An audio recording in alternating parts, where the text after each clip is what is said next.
Hello everyone, welcome back to my channel once again. तो यहाँ पे हम लोग एक और क्वेश्चन के साथ आ रखे हैं जो कि आज का लीड कोड का डेली क्वेश्चन के लिस्ट में से है। और ये क्वेश्चन इजी क्वेश्चन में से है, बट ये क्वेश्चन में काफ़ी कुछ सीखने को है। एंड यहाँ पे हम लोग बेसिकली दो अप्रोच की बात करेंगे। अगर आप इस क्वेश्चन स्टेटमेंट को पढ़ने के बाद एग्जाम्पल वगैरह के नीचे जाओगे तो आपको यहाँ पे फॉलोअप में मिलेगा कि इन लॉग इन आप इसको कर सकते हो, बट अगर आप इसको linear time complexity big of n के साथ करो तो ज़्यादा बढ़िया है।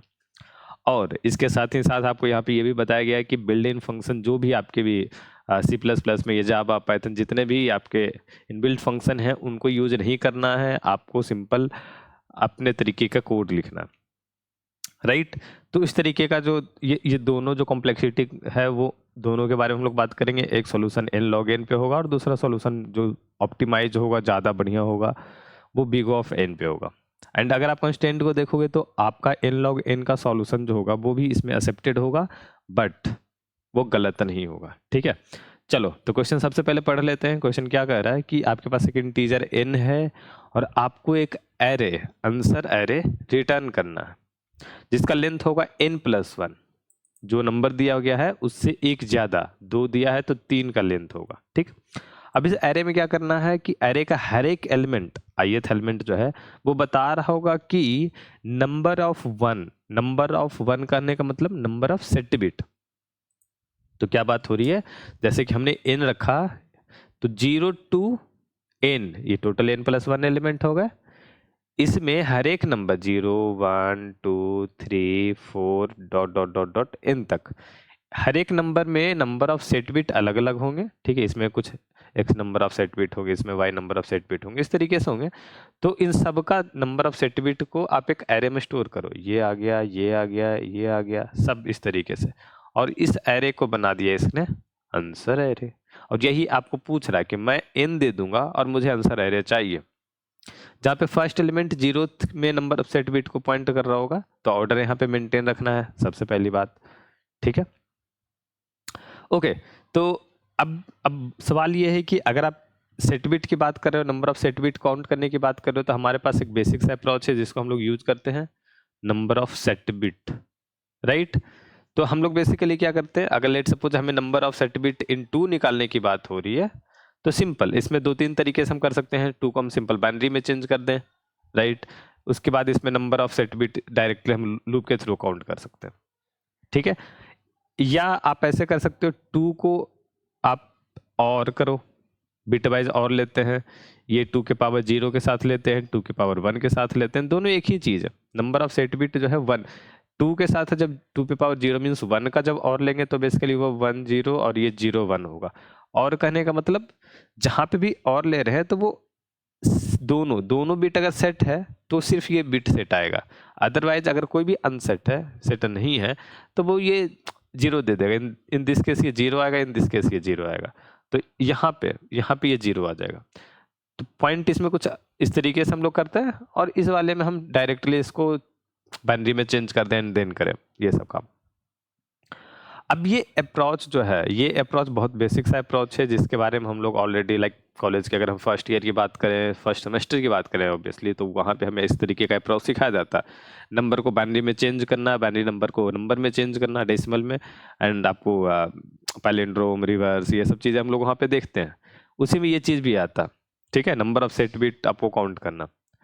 अब पॉइंट ये है कि इस वाले केस से अगर हम चल रहे हैं तो जैसे कि मुझे क्या चाहिए, मुझे 0 to n सारे नंबर के लिए चाहिए, तो आप एक नंबर का इस तरीके से बिट निकाल, नंबर ऑफ सेट बिट निकाल रहे हो। और ये क्या होगा, 2 में नंबर ऑफ सेट बिट जो है वो लॉग एन टाइम पे हम लोग निकाल रहे हैं, लॉग एन।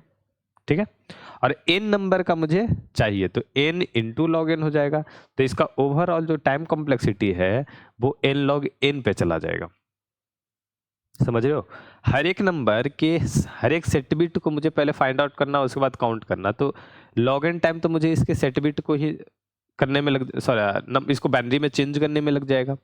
अब चूंकि मुझे हर एक नंबर पे सेम ही चीज इटरेट करना है, मैं कहीं पे भी कुछ इस तरीके रीयूज नहीं कर पा रहा हूँ, तो मेरे पास हर एक नंबर को अलग अलग इटरेट करने की पॉसिबिलिटी बनती है। और यहाँ पर क्या हो जाएगा, हर एक नंबर के लिए लॉग इन लग रहा है तो n log n लग जाएगा टोटल। ठीक है, जो कि आपका बेसिकली आपको यहाँ पे एक्सेप्टेड होगा, सॉल्यूशन गलत नहीं होगा। बट अगर आप फॉलो अप को ध्यान से देखे हो, जो मैंने शुरू में आपको बताया था, इस अप्रोच के साथ आप ये आराम से निकाल लोगे, यहाँ तक तो ठीक है। कंस्टेंट भी उसके हिसाब से, टाइम कॉम्प्लेक्सिटी भी ठीक है, आपको एक्सेप्ट हो जाएगा।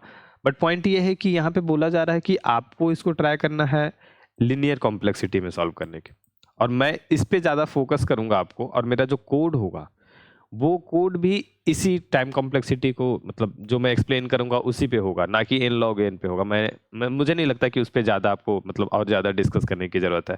बट हाँ, अगर बेसिक्स कुछ आपको अगर नहीं पता है या आप भूल चुके हैं कुछ भी ऐसा, तो आप रिवाइज कर लो कहीं ना कहीं से, और उसके बाद इस क्वेश्चन को पहले n log n से बनाओ, फिर भी वो ऑफ n पे आना। ठीक है, डायरेक्टली ये नहीं कि n log n ही समझ नहीं आ रहा, मैं डायरेक्टली बिग ऑफ n पे चला गया, मतलब ऑप्टिमाइज सॉल्यूशन पे चला गया, वैसा नहीं करना। ओके, तो अब ये है कि हमारे पास क्या चेंज करना है, ये क्या मैं ऐसा कर रहा हूँ जो टाइम ज़्यादा ले रहा है, क्या हम कम कर सकते हैं इसको यहाँ पे। तो एक चीज़ आप समझो, जब हम नंबर फॉर्म कर रहे हैं तो बाइनरी नंबर से हम डेसिमल नंबर की तरफ जो प्रोसेस है उसको देखने की कोशिश करते हैं। यहाँ पे हम लिखते हैं बाइनरी, और यहाँ पे डेसिमल।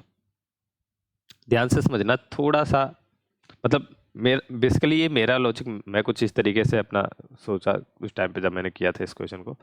ठीक है, तो अब देखो ये क्वेश्चन ऐसा है, जब हमारे पास बाइनरी में 0 है या 1 है, तो हमारे पास क्या है, डेसिमल में रिस्पेक्टिव 0 एंड 1 है।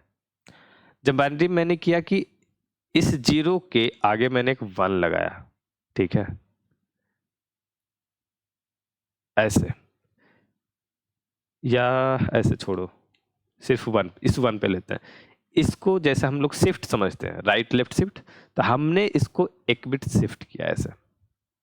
ठीक है, ये 1 था और हमने इसको चेंज किया 1 0, एक शिफ्ट किया राइट में, सॉरी लेफ्ट में, जो भी। तो अब इसकी वैल्यू क्या हो गई, 2।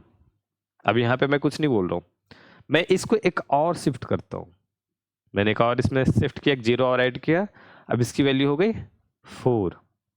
एक शिफ्ट और, अब इसकी वैल्यू होगी 8।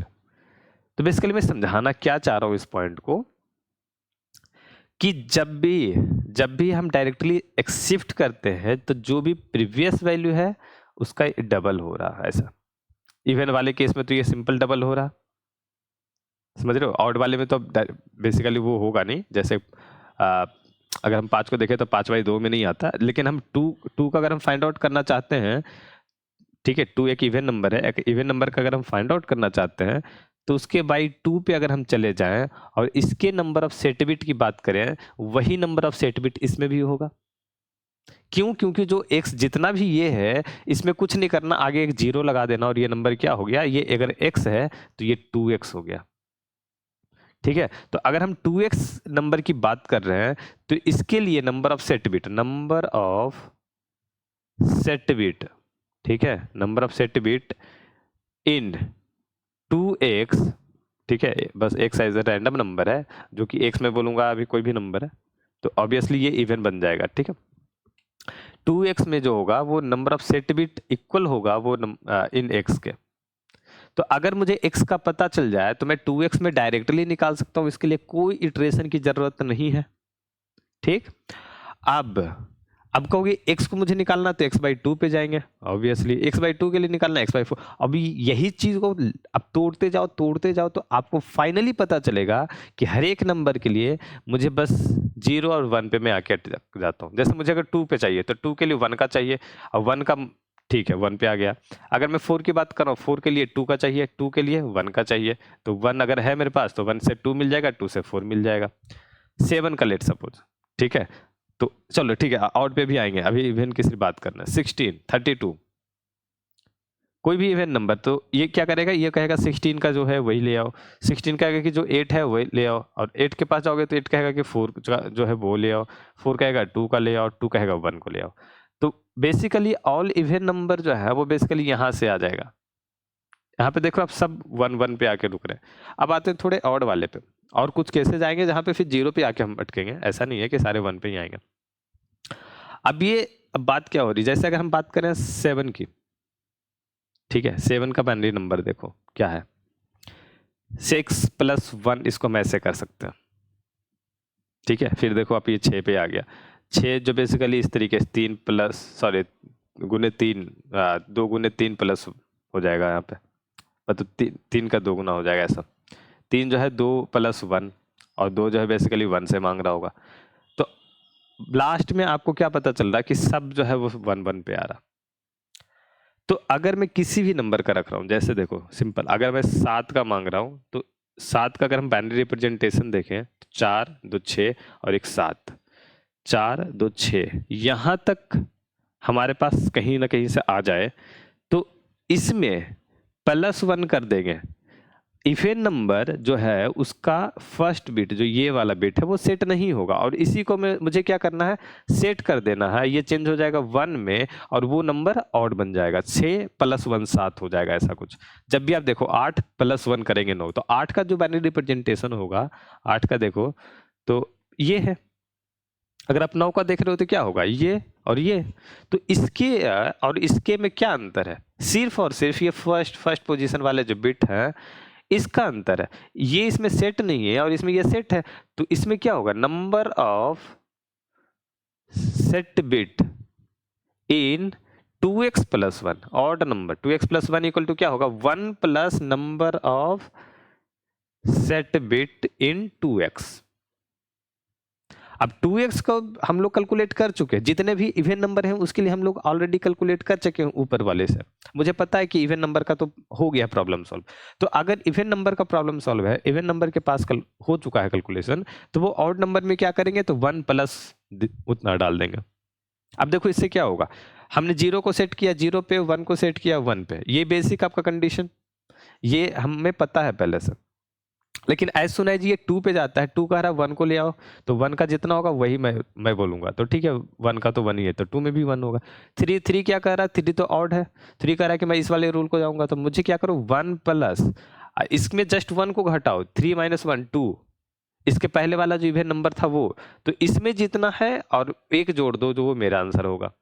4 सीधा कह रहा है कि जितना 2 में है वो उतना मुझे दे दो।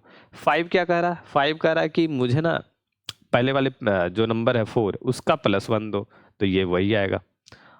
थोड़ा सा और इसको एलिब्रेट करते हैं।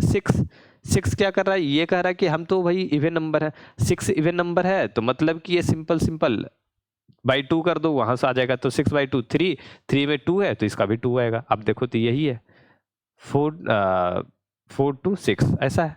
और इवन अगर हम 3 की बात करें तो क्या है, 1 1 है, तो 1 में एक 0, बस 1 1 में एक 0 ऐसा अपेंड किया और ये बन गया 6।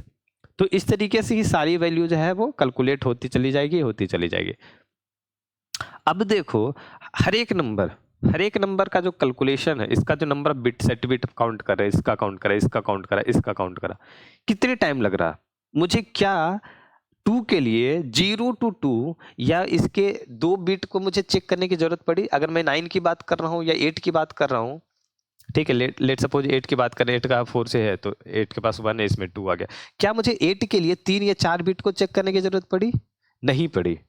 ये सिंपल ऊपर वाली वैल्यू जो प्री कंप्यूटेशन हो रखा है, जिसको हमने स्टोर कर रखा हो कहीं ना कहीं पे, हमें एक तरीके का चाहिए स्टोर, एक वेक्टर चाहिए, एरे चाहिए, कुछ कंटेनर वगैरह मुझे रखना है। तो जहां पे भी रखा होगा ये सिंपल वहां से उठाएगा डेटा, वहां से वैल्यू उठाएगा और अपने में उसके हिसाब से 1 प्लस करना है, ऑड रहेगा तो, अगर इवन है तो एज इट इज वो डेटा रख लेगा। ये करना है। तो हर एक नंबर के लिए मेरा जो कॉम्प्लेक्सिटी क्या है, big O of 1 for every number. और अब हमारे पास नंबर कितने हैं, तो n+1। तो इसका अगर हम ओवरऑल इनटू कर लेंगे तो कॉम्प्लेक्सिटी क्या आ जाएगा, बिग ऑफ n+1 या n लीनियर कॉम्प्लेक्सिटी। तो ये चीज थी जो आपको मतलब समझना था, एक तरीके से ब्रेक डाउन करना था। बट अगर मैं बात करूं कि ऊपर अप्रोच को आप समझ पाए हो अच्छे तरीके से, नीचे वाला भी समझ नहीं आया है, कोई प्रॉब्लम नहीं है, ऊपर वाले के साथ प्रोसीड करो, एक बार उसका कोड आप करके देखो, शिफ्ट हो जाए। फिर सेकंड ये जो बिगो एन वाला अप्रोच, लीनियर अप्रोच है, इस पे आराम से धीरे बैठ के और आप आराम से ठंडे दिमाग से सोचो समझो, रिपीट करो थोड़ा चीज़ों को। मान लो आप वीडियो देख रहे हो या कहीं पे ब्लॉग पढ़ रहे हो तो बार बार उसको 1 2 बार पढ़ो, समझो, दूसरों के साथ डिस्कस करो, क्या नहीं समझ में आया, क्या समझ में आया, जो तो चीज़ें क्लियर आउट हो जाएगी। इतनी भयंकर वाली कॉन्सेप्ट भी नहीं है, ठीक है।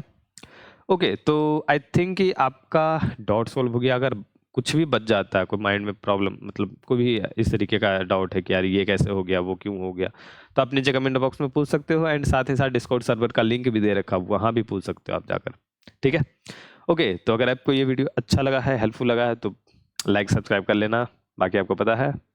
मिलते हैं अगली वीडियो में, टिल नाउ बाय बाय।